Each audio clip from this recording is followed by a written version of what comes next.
Happy Sabbath mga kapatid.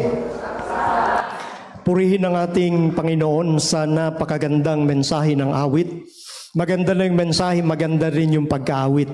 So praise God sa umagang ito na muling ipinaramdam ng Panginoon yung katiyakan na hindi niya tayo pababayaan. Amen? So makikita natin doon sa mensahe ng awit yung assurance ng ating Panginoon. Isang kagalakan na lagi nating isipin yung pangako ng Panginoon sa bawat mananampalataya niya. Nung nakaraan pong Sabado, nung kami ay tumungo doon sa Mabuhay Sentral sa Cabuyao, Laguna, nagsisimula pa lang ako na magsalita, mga 5 minutes pa lang, umatake na yung matinding pag-ubo. Ako, habang nagsasalita ako, pinagpipray ko sa Panginoon, Panginoon, tulungan mo na matapos ko yung pagsasalita. Dahil matindi yung talagang dumating na virus. At hanggang ngayon medyo may konti pa ring sabit, kaya hindi ko maibuhos yung aking boses. Pero salamat at nandito naman si Brother Arnel Bidad. Pag hindi ko natapos, siya yung kapalit, kaya pareho kami ng suot eh. So praise God, Brother Arnel, naka-ready ka ho dyan. Napansin ko rin, nung kami bumabiyahe papuntang south sa expressway, halos kokonti lang ang tumatakbong mga sasakyan. Alam naman natin siguro yung dahilan, pagpunta namin at pabalik ng Maynila, ang luwag ng expressway. Dahil magkano na ba ngayon, diesel pa lang, 100 plus, may 120 na nga sa iba. Yung gasolina, 80 mahigit. At ang matindi niyan, mas lalala pa. Ipinaparating sa atin ng ating mga authority sa government, itong sitwasyon na kinakaharap ng ating bansa, at hindi lang ang ating bansa, kundi ang buong mundo. Mga kapatid, ang nangyayaring ito ay hindi na dapat ikagulat ng bawat Seventh-day Adventist members na nag-aaral ng Bible prophecy. Kasi po ang mga bagay na ito, sabi nga sa Biblia, ay pasimula ng kahirapan bago dumating ang ating Panginoon. Kagabi nagpaliban ako sa aking programa. Paalam ako sa mga taga-subaybay. Sabi ko ay kinakailangang ma-reserve ko yung boses dahil ngayong Sabat, maghapon, magsasalita ako hanggang mamaya kasama ng mga elder natin. So ini-invite ko na kagad kayo kasi isa din sa maselang paksa. Yung aming pag-uusapan about the fallen human nature. Kasi yung paksang yan, mamaya mga 1:30, ay magbibigay sa atin ng katiyakan patungkol sa ating paksang pag-uusapan sa umagang ito. Kung nakikita na po ninyo sa screen, Victorious Life with God. Isang matagumpay na buhay kasama ang Diyos. Hindi ho dapat tayo nalulunod dito sa matinding krisis na nagaganap sa ating sanglibutan. Ang ipinapakita sa atin ng Panginoon yung kaniyang pangako. Dahil kapag dito tayo tumingin, horizontally speaking, wala itong maibibigay na kapayapaan sa atin. Pero kapag ang ating tiningnan ay yung mga salita na ipinangako sa atin ng Diyos, gaano man ang krisis na nagaganap, mga kapatid, wala pa nga yung panahon ng kabagabagan. Mas matindi yung pangyayari doon. So merong ninanais ang Panginoon na paghandaan ng bawat isa sa atin.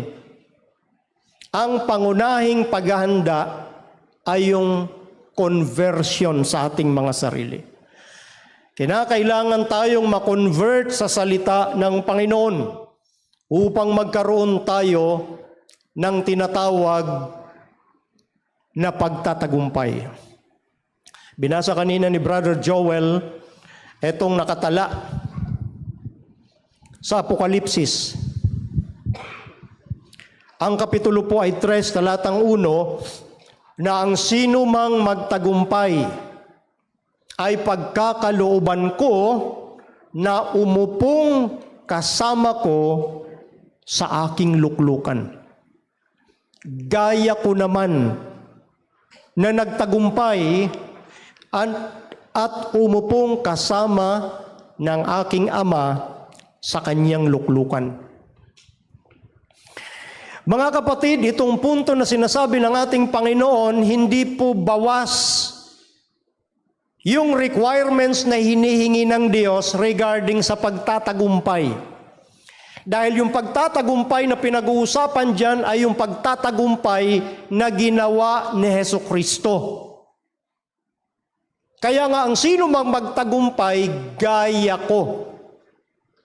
Hindi less. Doon sa pagtatagumpay na sinabi ng ating Panginoon na dapat nating maranasan. Mga kapatid, we need a total conversion. Without conversion, hindi tayo magkakaroon ng kapayapaan sa Diyos at kay Kristo. Malulunod tayo sa mga nagaganap na ito sa sanglibutan. Kaya nga nais ng Panginoon na lagi nating itanim sa ating kaisipan yung pangako niya ng pagtatagumpay. Ngayon, maraming mga biblical narrative patungkol sa mga tapat na lingkod ng Diyos na yung pattern na ginawa ni Kristo, na yung pattern na nais ng Diyos ay nagawa ng kaniyang mga tapat na lingkod. Therefore, merong mga halimbawa sa Biblia na yung mga lingkod ng Panginoon na nagtapat ng lubusan, sila'y nagtagumpay, meron ding pagtatagumpay na nakalaan sa bawat isa po sa atin. At yan ang sinabi ng Diyos. Yan ang ipinangako ng Diyos. Kaya ang sino mang magtagumpay. Ngayon, titingnan natin yung ilan sa mga halimbawa sa Biblia ng buhay na matagumpay. Anong merong attribute sila, bakit sila'y nagtagumpay? Madalas nating ihalimbawa ay itong karanasan ni Daniel. Sa Kingdom ng Babylon, sa Daniel chapter 6, makikita natin na si Daniel ay inappoint ng hari kasama ng 120 na mga princess sa buong kingdom ng Babylon. Gaano karami? 120 princess. Ito yung inappoint mismo ng hari. Si Daniel, hindi po yan dumaan sa election.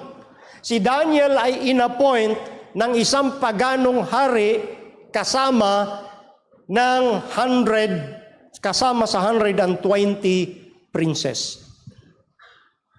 At pansinin natin na yung tingin ng hari kay Daniel ay ganito sa verse 2, sa lahat ng 3 presidents, kasi doon sa 120, meron 3 president na hinalal ang hari.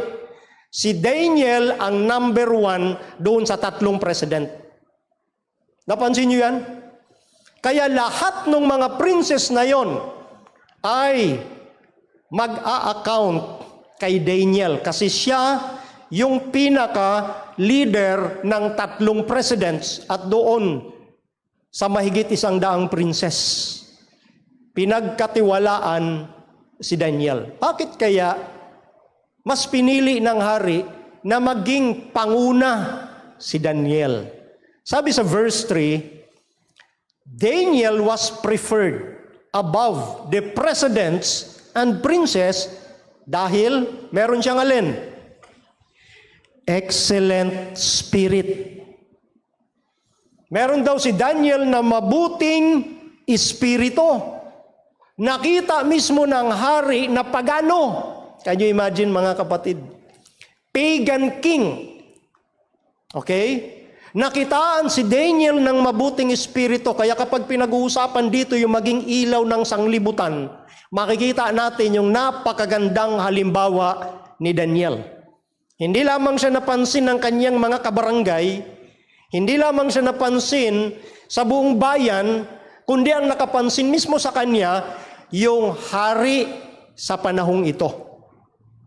Meron siyang mabuting espiritu.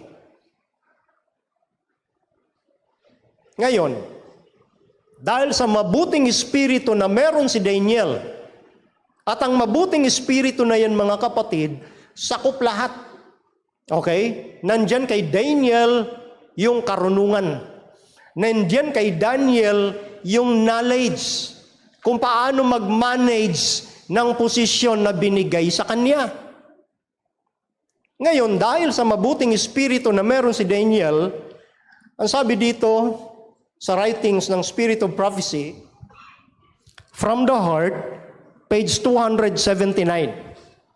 Pansinin po natin, but evil angels fearing the influence of this good man. Napansin nyo?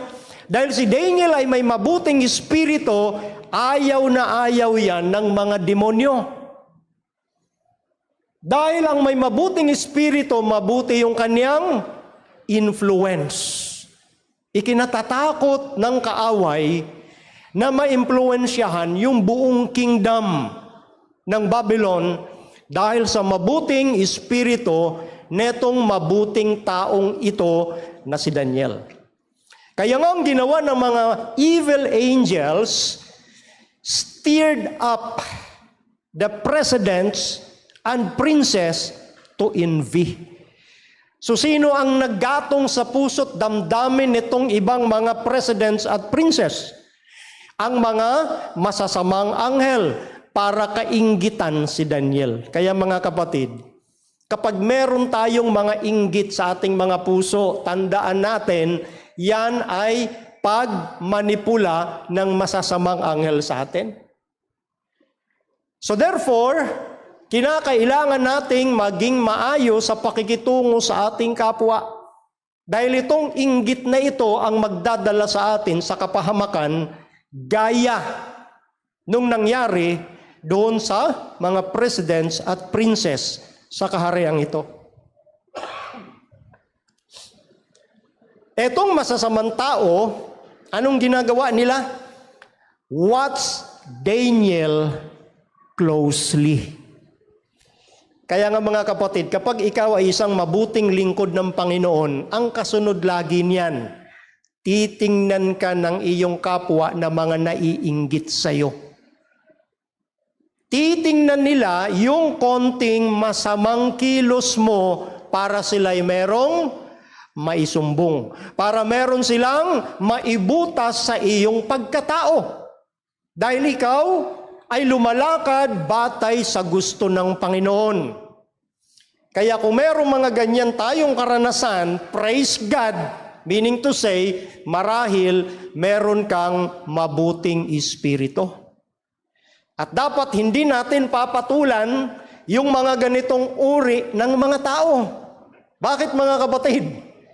Kasi ikaw ay kumakatawan na lingkod ni Kristo. Si Kristo ang leon sa tribo ni Juda. And try to picture out mga kapatid, tanungin ko po kayo, meron bang leon na natatakot sa kahol ng mga aso? Meron po ba? Of course wala.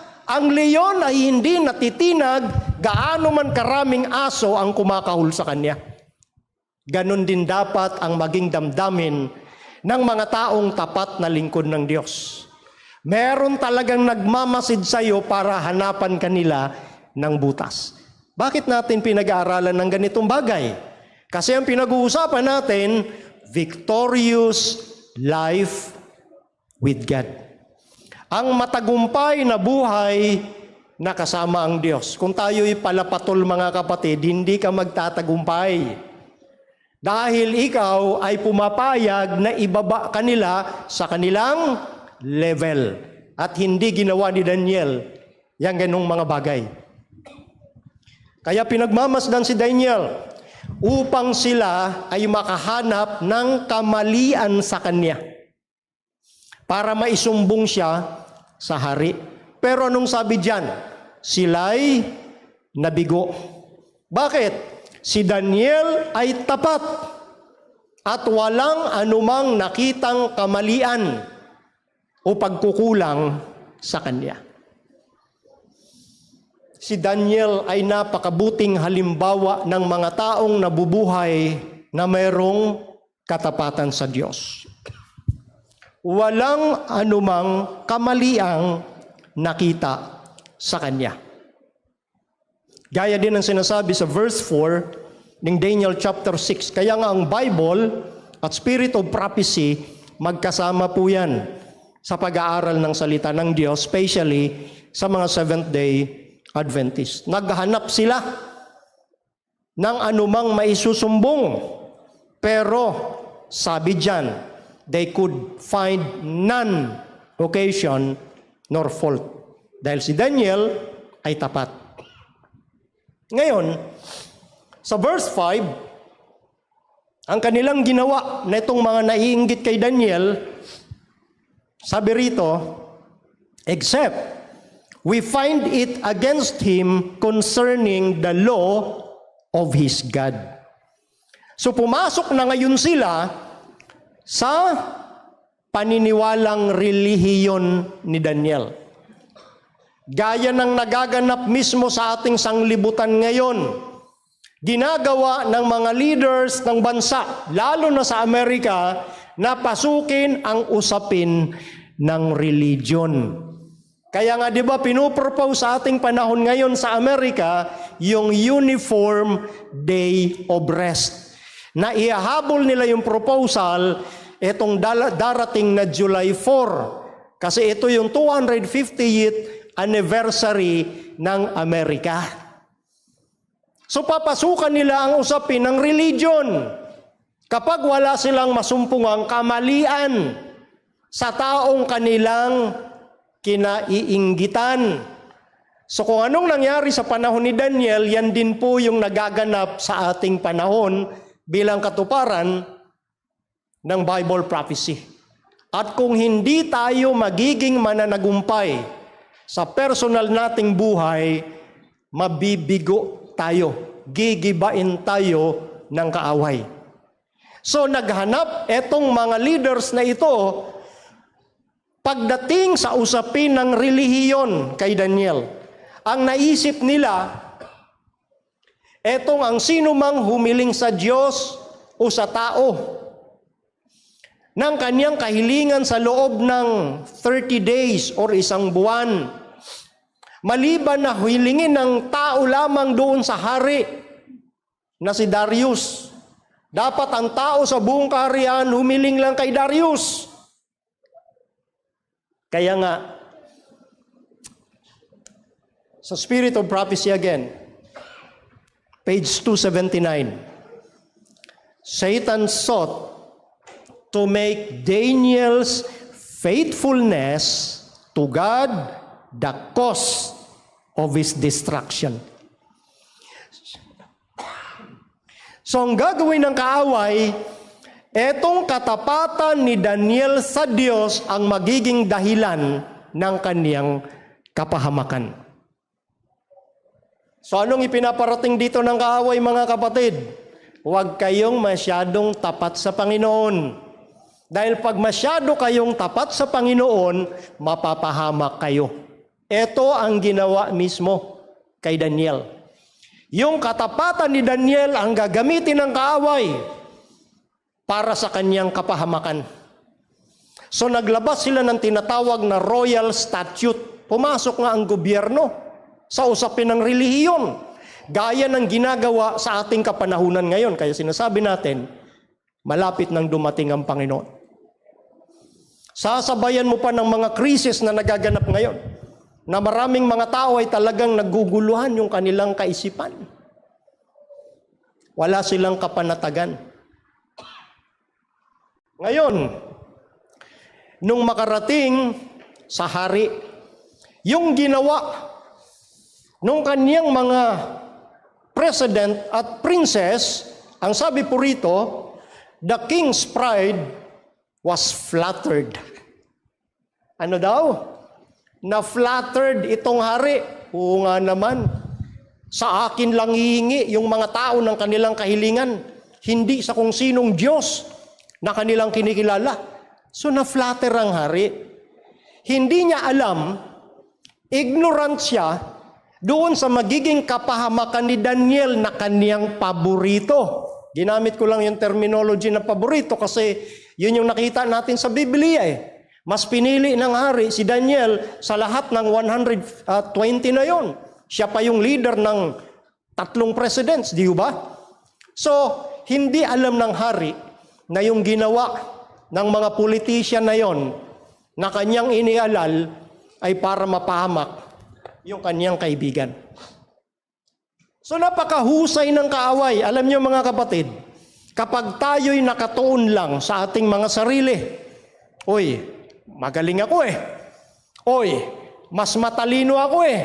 And then merong kapatid na napansin yung kagalingan mo, napansin yung katalinuhan mo, gagamitin nila yung flattery. Yung pagpuri, pupurihin ka nila. At ang sabi sa Spirit of Prophecy, Christ Object Lesson, page 161, anong sabi ni Ginang White? We need to shun everything that would encourage pride and self-sufficiency. Therefore, we should beware of giving or receiving flattery or praise. It is Satan's work to flatter. He deals in flattery as well as in accusing and condemnation. Kanino palang technique yung flattery? Kay Satan. So, hindi daw dapat tayo nagbibigay ng flattery o pagpuri sa tao. Dahil ang nature po ng tao, kapag napuri, dalawang bagay lang yan. Pero bibihira yung hindi lumalaki yung ulo. Bihira ho yun. Ikapapahamak nino nung pinupuri nila at maging yung nagpupuri. Kaya nga ang ginawa ni Satan, ginamit itong mga politician na ito para purihin yung hari. Hindi nila alam yung pagpuri na yon, meron palang masamang plano. Kaya lalo na sa ating mga kapatid ha, sa anumang talentong binigay sa atin ng Panginoon, huwag niyong titingnan yung kagalingan niyo. Kaya kayo dito, tumutugtog, umaawit o nagsasalita para purihin ang Panginoon. Hindi para purihin ka, hindi para purihin ako, kundi ang Panginoon. Yun yung nakikita nating sinasabi ng Bible ang Spirit of Prophecy. Yun ang nakikita nating naging kapahamakan ng hari na naipahamak niya yung kanyang kaibigan dahil gustong-gusto niya na purihin siya. Alam niyo, sabi sa Biblia, alam ni Daniel knew na yung prinopose na batas na yon ay ginawa nila para siya ay mapahamak. Hindi po ito lingid sa kaalaman ni Daniel, matalino po si Daniel. Alam niya yung ginawa ng kaniyang mga kasama. Alam niya rin na yung hari ay diniceive o dinaya ng kaniyang mga kasama. At nakita natin na si Daniel ang pangunahing gusto ng hari. Pero nakita ba natin dito mga kapatid, na pinuntahan ni Daniel yung hari, "Hari, yung ginawa nila na batas na yan para ipahamak ako." Ginawa ba ni Daniel yon? Ginamit niya ba yung kaniyang tinatawag na influence doon sa hari para maligtas siya? Hindi. Bagamat alam ni Daniel, tinuloy pa rin niya yung kaniyang dati nang ginagawa. Binuksan niya pa rin yung mga bintana niya toward Jerusalem. Siya pa rin ay nanalangin ng 3 beses sa isang araw. Nanalangin at nagpapasalamat sa Diyos Take note yung naka-underline, as he did aforetime. Meaning, yan yung nakasanayan niyang ginagawa. Nakita niyo yan mga kapatid? Sa kabila na alam niyang mapapahamak, may mga nag-iisip, sana ang ginawa na lang ni Daniel, alam niya naman pala na tinitingnan siya para mapahamak dahil doon sa batas. Kapag nanalangin sa sino mang Diyos o sa sino mang tao, ay papatayin. Dadalhin sa yungib ng mga leon. Sana man lang, konting sarado man lang. Sara ng konti yung bintana. Then lumuhod siya at manalangin. Di ba ganun yung madalas na iniisip o ginagawa ng iba sa atin? Tayo'y nagkukubli bilang mga Seventh-day Adventist. Kung minsan o madalas, nahihiya tayong ipakilala kung sino tayo at ano yung ating paniniwala. Sinasaraduhan natin yung mga bintana. At yan, gawain yan ay na-defeat yung purpose ng Panginoon. Kung minsan o madalas kapag merong kapakaniban na darating sa atin, gumagawa tayo ng compromise. Hindi tayo nagiging tapat doon sa ating paniniwala. Ito yung isipan na sinasara mo yung bintana para hindi ka nila makita. Kasi mapapahamak ako kapag nakita ako dyan na nananalangin. Pero anong ginawa ni Daniel? Patuloy pa rin nakabukas yung kanyang bintana. Bakit?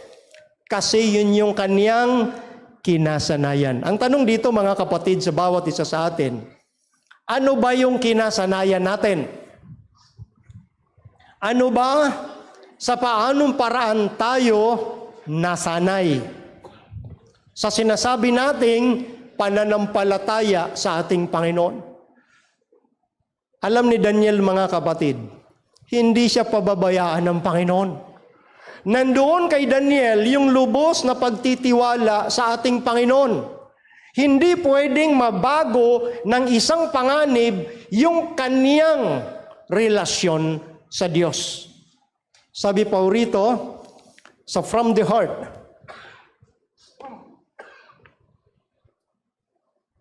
these envious men, itong mga mainggiting taong ito,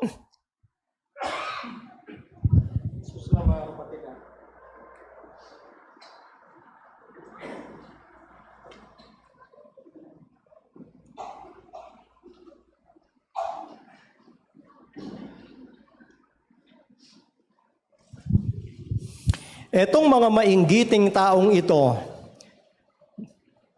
alam nila, magi-give up si Daniel sa kanyang paniniwala. Pero, sabi dito, alam ni Daniel yung halaga ng communion with God. Isipin natin yun mga kapatid.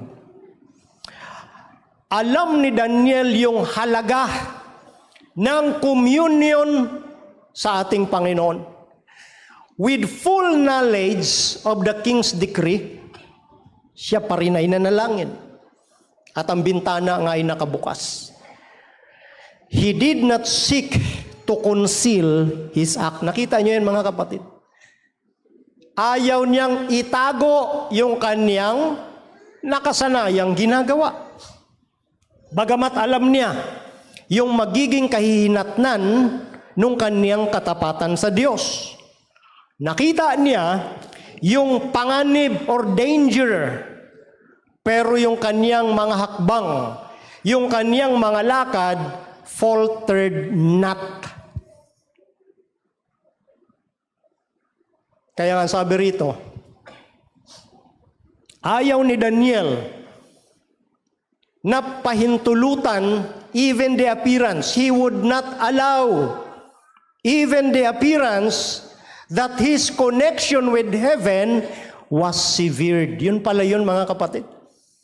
Ayaw niyang makita nung mga taong naiinggit sa kanya na naputol na yung kanyang ugnayan sa Diyos. Bakit? Kapag sinara niya yung bintana, Kapag nagtago siyang manalangin na kanyang kinasanayan na, sa buong buhay niya, siya'y mapanalanginin. So ayaw niyang ipakita sa mga taong naputol na yung kanyang ugnayan sa Diyos. Tanong sa atin mga kapatid, kumusta ang ating ugnayan sa Diyos? Ang atin bang ugnayan sa Diyos ay kayang maputol ng mga nakaambang panganib sa ating mga buhay? Ang atin bang ugnayan sa Diyos ay kayang putulin ang ating mga pangarap sa buhay na kinokompromise ang salita ng ating Panginoon? Kumusta ang ating ugnayan sa Diyos? Naalala ko noong panahon ng pandemic of COVID-19 na matindi yung pressures at dangers na kinaharap ng ating mga kapatid. Kaya yung iba nakipag-compromise na lang. Pasensya na kung merong dito na ganun din yung kanilang ginawa. Pero kapag ganun nga yung ating ginawa, mga kapatid, tingnan niyo yung halimbawa ng Diyos sa pamamagitan ni Daniel. Nung nakaraang pandemic, yung ibang mga negosyante na Adventist na nakausap ko, talagang bumili sila nung mga fake na vaccination card para lang mapatuloy yung kanilang business. Yung iba ring mga individual na kapatid, bumili rin ng mga fake vaccination card para nasabi na hindi sila nabakunahan. Binabanggit ko yung mga bagay na yon dahil sa principle na makikipag-compromise ka ba sa iyong paniniwala dahil sa nakaambang panganib sa iyo? Diyan ba sa pagkakataong yan ay pinutol mo yung ugnayan mo sa Diyos at hindi mo ipinagkatiwala sa Diyos yung kaniyang pagliligtas na gagawin sa iyo?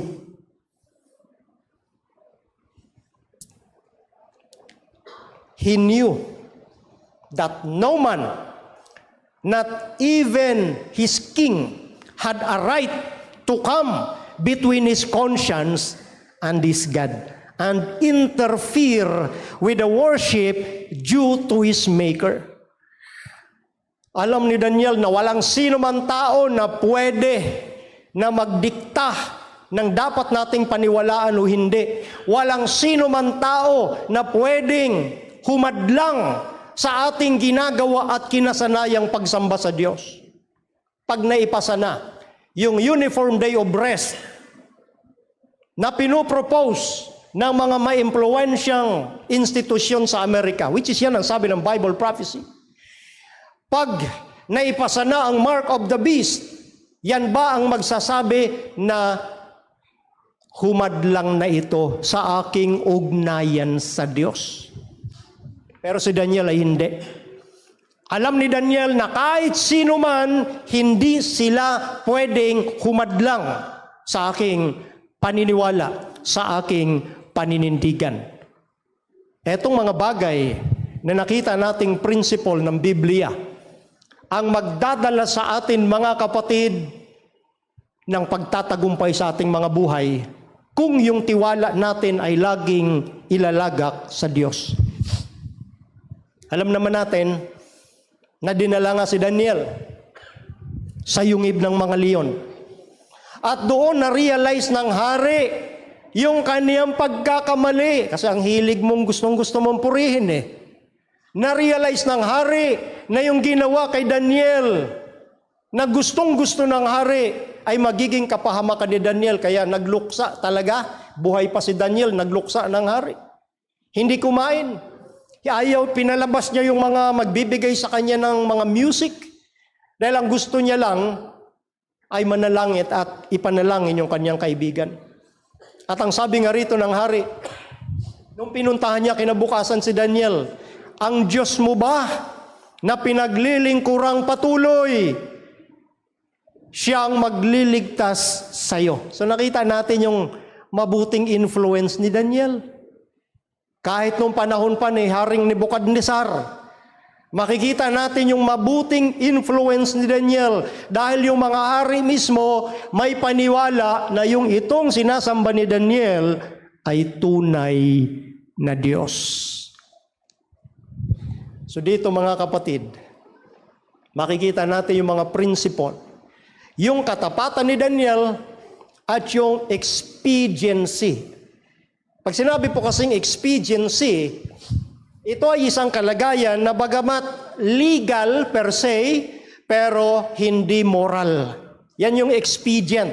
Para yung ginawa ni Pilato. Alam niyang walang kasalanan si Jesus, para mapanatili lang niya yung kanyang pwesto, naghugas kamay siya. Expediency. Through the moral courage of this one man, na pinili niya, even in the face of death, kahit nakaharap siya sa tiyak na kamatayan, pinili niya pa rin yung tamang landas rather than a politic one. Satan was defeated and God honored. Nakita natin yan, mga kapatid. Pwede namang gawin ni Daniel na sabihin sa hari, pakana nila ito sa akin. Pero pinili ni Daniel na ang Diyos niya ang gumawa ng pagliligtas sa kanya. Pinili ni Daniel na maging tapat sa Panginoon kaysa maging politiko. Kasi pag sinabing politik, yan yung papogi. Na para bagang sinasabi nila maganda yung aking gustong gawin, pero sabi lang yun. Yan naman yung nature ng politics, papogi. Yan yung mas madaling intindihin sa salitang politik. Hindi ginamit ni Daniel yung kanyang influence.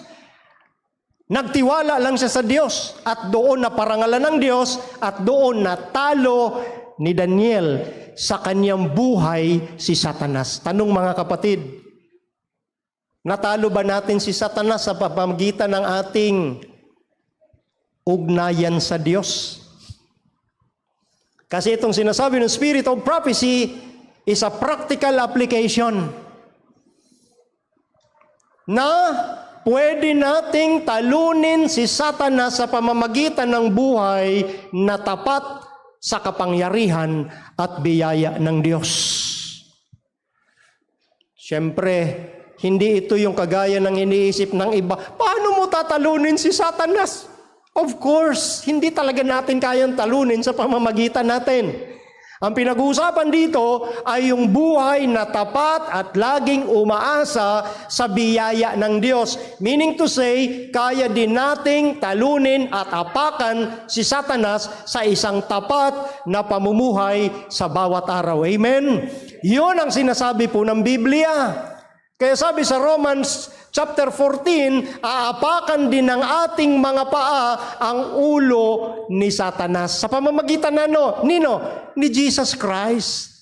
Yun ang pinag-uusapan dito sa context. Satan was defeated dahil sa katapatan ni Daniel sa Diyos. Kaya meron siyang buhay na tinatawag na victorious life with God. Kaya ito isa sa mga mabubuting halimbawa, mga karakter ng Biblia na pinahintulot ng Diyos na makita ho natin. Maraming mga halimbawa sa Biblia ng katapatan. Sila po ay lubos na nagtiwala sa Diyos, especially in times like this. Nais ng Diyos na maging matagumpay ang bawat isa sa atin. So nakita natin sa buong narrative ng Biblia, doon sa tagpo na ating pinag-uusapan, yung communion sa ating Panginoon ay hindi dapat matigil. Si Daniel ay isang moral and intellectual giant. At yung katalinuhan at yung moralidad, yung excellent spirit na yun ni Daniel, hindi niya naabot minsanan. Ano sabi? Hindi niya naabot all at once. Na wala siyang ginagawa. He was continually seeking for greater knowledge, for higher attainments. Meaning to say, mga kapatid, yung buhay ni Daniel, tuloy-tuloy na ginagawa niya yung pagtatagumpay. Bawat araw ng buhay niya. Nais niyang italaga sa Diyos na magtagumpay siya sa anumang tukso at pagsubok, sa anumang mga problema, dahil sa biyaya ng Diyos, sumunod na araw, ganon din yung kanyang pagtatalaga ng kanyang sarili sa Diyos. Sumunod na araw, tuloy siyang nagtatalaga sa Diyos, so on and so forth. Kaya hindi niya narating yung kanyang buhay na iyon minsanan. Kaya nga sabi sa Spirit of Prophecy, yung pagtatagumpay na nais ibigay ng Diyos, kung sa anong araw na buhay ka, one day at a time. Walang pwedeng makarating sa ganong kalagayan na minsanan lang. Kaya nga nabubuhay tayo araw-araw at sinasabi ng ating Panginoon na yung pamumuhay araw-araw ay katapatan dapat sa Diyos. Maaring bumagsak ka.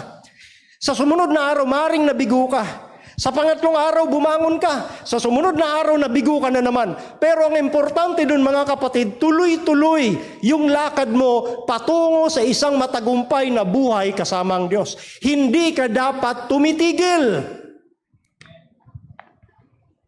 Minsan o madalas, kapag tayo'y nabigo, ang iniisip natin, Panginoon, hindi na ako karapat dapat sa iyo. Nagawa ko na naman yung mga bagay na hindi ko dapat ginawa. Bulong lang sa iyo ng kaawayan. Hindi ka pa rin takwil ng Panginoon. Basta gusto ng Panginoon, kung nabigo ka ngayon, bukas magtagumpay ka. Live one day at a time. Pero huwag nating putulin yung ating ugnayan sa Kanya. Sa paanong paraan tayo nakikiugnay sa Diyos? Sa pamamagitan ng panalangin. Kaya itong kasaysayan ni Daniel, hindi po yan minsanang naabot niya. Tuloy-tuloy yung kanyang paghahanap ng greater knowledge. Sa mas mataas na mararating, hindi siya tumitigil. Sabi ni Ginang White, ito ay patungkol din sa ating mga kabataan. Other young men had the same advantages. Yung ibang mga kabataan, meron ding kapareho na advantage na binigay ang Diyos katulad ni Daniel. Pareho lang. But, ito yung malaking pero, hindi nila ginawa yung ginawa ni Daniel. Hindi sila nagpatuloy sa paghahanap ng karunungan. At saan makikita yung karunungan at kaalaman? Sa Biblia at sa mga ginawa ni Kristo. Yun ang problema. Kaya minsan o madalas nabibigo tayo, maging yung mga kabataan. Na marating yung bagay na gustong marating, iparating sa iyo ng Diyos. Dahil tumigil ka eh. Nanghina ka eh. Bumitaw ka. May isang kapatid na nagmemensahe sa akin, humihingi ng tulong financially and spiritually. Madalas ko siyang payuhan at siyempre, paabutan mo rin ng kahit kaunting tulong. Pero sa tuwing magsasalita siya sa akin ng mga negatibong bagay, yung tipo bagang hindi ko na kaya, bibitaw na ako. Hindi, tuloy-tuloy naman yung pag-uplift natin sa Kanya sa tulong ng Panginoon. Pero next time na nag-message na naman, ganun pa rin. Sabi ko, kapatid, ang Panginoon, gusto Kanyang tulungan. Pero ang mga sinasabi mong yan, hindi makakatulong sa'yo para matulungan ka ng Panginoon. Dahil ang Panginoon gusto niya positibo ang iyong kaisipan. Pero sa tuwing nagbabanggit ka ng mga negatibo, kapatid, hindi ka nga magtatagumpay. Mabibigo ka dahil ang lumalabas sa bibig mo, puro kabiguan. Eh di ba sa psychology nga, positive minds nagdudulot ng positive effect. Paano tayo tutulungan ng Panginoon kung tayo mismo nag-iisip ng mga negatibo? So si Daniel hindi ganon. Si Daniel ay positibo at isa yan sa mga attributes ng taong matagumpay sa buhay na ito. Sabi ko nga sa kapatid, ikaw, nahihirapan ka, nagugutom. Kapatid, nagutom din ako. Literally, may panahon sa buhay ko, siyempre kabataan ko pa yun, na nagutom talaga at wala akong makain, pero hindi ako nag-give up. Nung sinabi ko sa kanya yon, Salamat po kapatid sa payo mo. Wala pa akong naririnig ngayon na negative sa kanya. Sana positibo na siya. Hindi pwedeng puro negative. Tinutulungan ka na nga na maging positibo. Pero pinili mo na maging negatibo. Tandaan natin mga kapatid, si Daniel ay isa ring kabataan. Nung siya ay dinalang bihag sa Babylon, extreme youth pa o sobrang bata. Isipin nyo 17, 18 years old. Katulad ng mga kabataan natin. Batang-bata siya. Pero expose siya sa lahat ng alin. Tukso bilang kabataan. Matindi yung tukso sa Babylon. Pero si Daniel napatukso ba? Hindi. Bakit? Praise God sa kanyang mga magulang. Sinanay sila na magbasa ng salita ng Diyos. Sinanay ang mga kabataang ito na ang pagkain nila sa bawat araw maliban sa physical ay yung spiritual na pagkain na nanggagaling sa salita ng Diyos. Magandang espiritu ng mga magulang ni Daniel. Kasama sila Hananiah, kasama si Misael, kasama si Azariah. Kaya ngayong mabuting resistance sa mali. Hindi si Daniel kayang impluwensya ng mga kabataan. Pag alam ni Daniel na mali yung kanilang ginagawa ng kanyang mga kasama, tutol agad siya. Tumatanggi agad siya. Siya ay steadfast na sumusunod sa tama. Kaya yun yung kahanga-hanga sa kanya. Yung kanyang halimbawa ay maging source ng lakas doon sa panahon ng pagsubok, sa tukso. Kahit pa sa kapanahunan natin ngayon, dito sa kasaysayan ni Daniel, matututunan natin na yung strict compliance, yung mahigpit na pagsunod with the requirements of God. Sa atin pong kapanahunan, pag ikaw ay stricto sa pagsunod sa kautusan ng Panginoon, anong tawag sa'yo? Legalista. Yan ang himig kahit pa noong panahon ng mga sinasabi rito sa Biblia hanggang ngayon. Kapag masyado kang masunurin, pariseo ka. Alam nyo, ang pagiging masunurin ay hindi ibig sabihin parisin agad. Magkaiba po yun mga kapatid. Ang parisi kasi gumagawa ng sarili nilang batas. Ginagamit lang nila ang batas ng Diyos pero gumagawa ng sariling batas. At ang malungkot, hindi naman nila ginagawa. Kaya nga Pharisee. Pero yung matindi at mahigpit na pagsunod sa kautusan ng Diyos will prove what? Blessing. Pag masunurin ka katulad ni Daniel, pagpapala. Hindi lang sa araw na yan, kundi maging sa hinaharap. We may triumph over the temptations of Satan and the devices of evil doers, even though it cost us a great sacrifice. Yan yung nakita nating attribute sa buhay ni Daniel. Para maaari tayo maging mananagumpay sa lahat ng tukso at pagsubok na dala ng kaaway, kagaya din ni Daniel. Tayo ngayon mga kapatid nabubuhay na. Sa huling araw na ito ng kasaysayan ng sanglibutan, na kapag nangyari na itong last great conflict between truth and error, we need courage and firmness for the right and a prayerful trust in God. And take note the next two words, no less than Daniel did. Yun yung binanggit ko po kanina, na hindi pwedeng mas konti, mas kulang yung ating katapatan sa Diyos. Hindi pwedeng mas kulang kay Daniel, maintindihan ako ng Diyos. Hindi pwedeng lulusot sa usaping ito yung konting compromise lang. Yung binanggit natin sa kanina, sara natin ng konti yung bintana. Hindi pwede mga kapatid.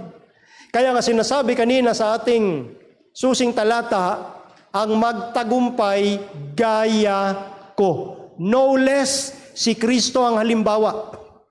Si Daniel ay nagtagumpay dahil sa anak ng Diyos. Kaya nakita natin sa ating pag-aaral, etong mga attributes na ito. Si Daniel, nakitaan siya ng alin? Excellent spirit. At kapag meron tayong excellent spirit, ang kasunod niyan mga kapatid, pagkainggit sa atin. Hayaan nyo na yung mga inggitero. Importante, tuloy-tuloy ka sa buhay na matapat. Pangalawa, yung mabuting influence ni Daniel. At kapag meron tayong mabuting influensya, hahanapan talaga tayo ng butas. Talagang hahanapan tayo kahit kaunting butas at gagawa ang iba ng kwento sa atin. Pero manatili kang alin? Faithful.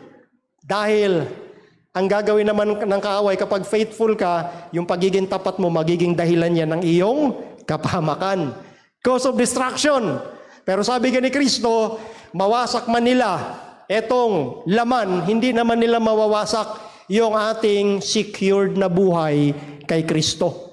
At itong communion or prayer na gustong putulin ni Satan.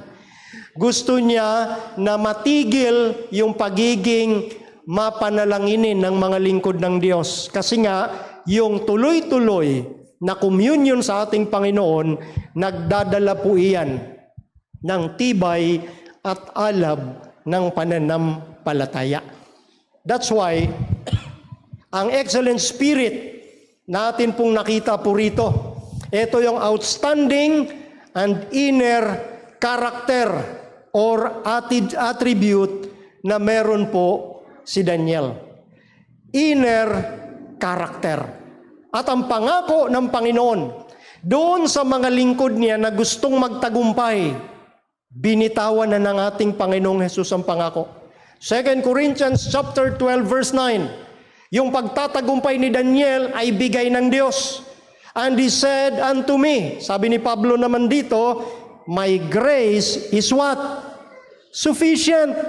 For my strength is made perfect in weakness. Anong sabi ng ating Panginoon? Ang aking biyaya, sapat. Pag sinabing sapat mga kapatid, hindi kulang, hindi rin sobra, eksakto yan sa'yo. Kaya kapag nag-iisip tayo na imposible na magkaroon ako ng pagtatagumpay gaya ni Kristo, pinakita ng Diyos si Daniel, pinakita ng Diyos sila Pablo, pinakita ng Diyos yung bawat Bible characters na nagkaroon ng pagtatagumpay tulad nila Enoch. Dahil yun ang gusto ng Diyos na pagtiwalaan natin. Dahil yung biyaya niya hindi kulang. Sapat. Sapat. Pangako ng Diyos yan mga kapatid. Hindi galing sa ating unawa lang. Sinabi yan ng Diyos.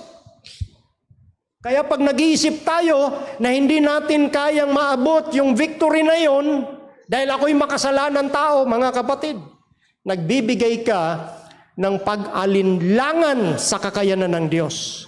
Pinagdududahan mo ang kapangyarihan ng Diyos na mabago ka at maging tulad ka nila Daniel. Pinagdududahan mo ang kapangyarihan ng Diyos. Totoo mga kapatid, mahina tayo. Yang kahinaan natin, hindi yan yung ginagamit. Sabi nga dyan, for my strength, yung lakas ng Diyos, ginawang sakdal para sa kahinaan natin. Amen? Yung lakas ng Diyos, yung dahilan kaya ka magtatagumpay. Mahina talaga tayo. Kaya nga sabi ni Pablo, ako'y nagmamapuri sa aking kahinaan upang ang kalakasan ni Kristo ang magbigay ng tagumpay. Kaya kung lagi lang tayo nakatingin sa negatibo, lagi tayo nakatingin sa kahinaan, hindi ka magtatagumpay dahil pinagdududahan mo ang biyaya ng Diyos na baguhin ang buhay mo at maging matagumpay gaya ni Kristo. Pero sa bawat isang naririto sa atin, sa tulong ng banal na Espiritu, pinaabot sa bawat isa sa atin na yung pagtatagumpay na ginawa ni Kristo ay mararanasan mo rin dahil naranasan yan ng mga tunay na alagad ng ating Diyos. Nais ng Diyos ng bawat isa sa ating naririto maging matagumpay. Upang ang ating kaisipan sa kabila ng kaguluhang nagaganap ngayon sa ating sanglibutan, nakatuon doon sa lakas at biyaya ni Kristo na magbibigay sa atin ng tibay, ng tatag ng pananampalataya, even in the face of death. Dahil ang lakas ni Kristo, ang biyaya ni Kristo ang siyang mag-aahon sa atin at maglalagay sa isang level ng kapayapaan, ng pagtatagumpay. Sa aking pagtatapos, merong isang kwento tungkol sa isang pilot, Air Force, piloto, Air Force. Habang siya'y nandoon sa himpapawid, may naririnig siyang ingay. At yung ingay na yon, alam natin yon. Merong ngumangat-ngat. So pag may ngumangat-ngat, anong ibig sabihin nun? May daga sa kanyang fighter plane. At kapag hindi agad mapatay yung daga na yon, anong kasunod na mangyayari? Babagsak siya. Masisira yung kanyang fighter plane. Alam niyo yung ginawa ng pilot?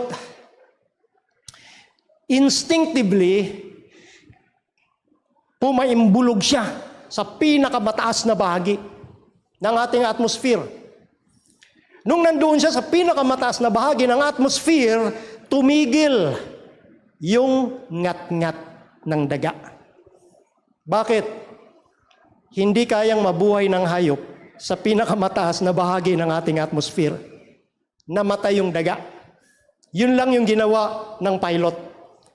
Mga kapatid, yung kapanganiban ngayon, etong mga ngat-ngat ng daga na ating napapanood, na ating naririnig, mamamatay ang mga alalahanin na yan kapag pumaimbulog tayo sa pinakamataas na bahagi ng atmosphere. Sino yon? Ang ating Panginoong Diyos. Dahil nandoon ang kapayapaan. Anumang problema ng mga ngat-ngat na yan, mamamatay lahat yan kapag ikaw ay kasama ng Diyos dahil pinanghawakan mo yung pangako niya ng pagtatagumpay. Pagpalain ng bawat isa sa tanghali pong ito.